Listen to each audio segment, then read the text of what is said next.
Hi, this is Richard Moll, Chief Conservator at the Autry Museum, and I'm speaking to you from Lab B, one of the conservation labs here at the Griffith Park site of the Autry Museum. And one thing you might notice is that, hey, he's not wearing a mask. And, well, that's because I'm in one of the places in the museum where I'm completely alone. And so, nobody around. I can get away with not wearing a mask right now. And that's good because I wanted to talk to you about one of the things that we're going to be working on in the upcoming exhibitions. And that exhibition would be dress codes. And this is an artifact that's going to be in that exhibit. This is a casta painting. What does that mean? Well, it's a painting on metal, first of all, which makes it a bit unusual. It's from the 1700s, so it is quite old. And it is in relatively good condition, although it has been cleaned in the sense that there was surface dirt over the front, and that needed to be removed in order to get a better visualization of what was going on in this painting. Now, the reason it's called a Casta's painting is because it depicts the societal levels of people in the country. So this is how they more or less explained, well, if an indigenous person married a Spanish person, what would the child of that person actually, where would that person be in the social structure? So this is, again, 1700s. So they were quite concerned about those levels of society.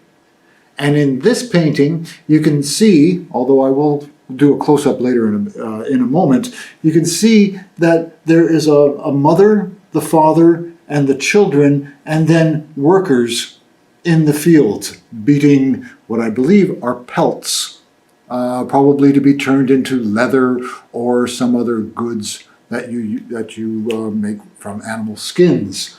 And the depiction of these people really does give an idea not only of their place socially, but of how they would be perceived and how they would look. So the woman, for instance, is dressed in a flowing gown and with a necklace, and yet the gentleman is just partially clad. And there are numbers above each of those figures. The woman is number 1, the man is number 2, and the child is number 3. And then at the bottom here, there is a list of what those people should be called. What was their identification? And this makes it a fascinating insight into the 1700s and how people were viewed and the social stratification that was taking place at the time. And not only that, it also gives an idea of how that social stratification was then perceived in the clothes that they wear. Hence, its inclusion in the exhibition called Dress Codes. Now, for my part, what I need to do is make sure that all the media on the surface of this metal plate is stable and can withstand exhibition, and then also determine how best to show this. Will it be put on a wall in a frame? Will it lay on an angle inside a case or inside a cabinet without any framing at all? These are the questions that will be answered as we move forward with the design of this exhibition. It is always the preservation of the artifact that is our primary concern, because this is, as I said, from the 1700s, and we want it to last another 100, 200, 300, 500 years into the future.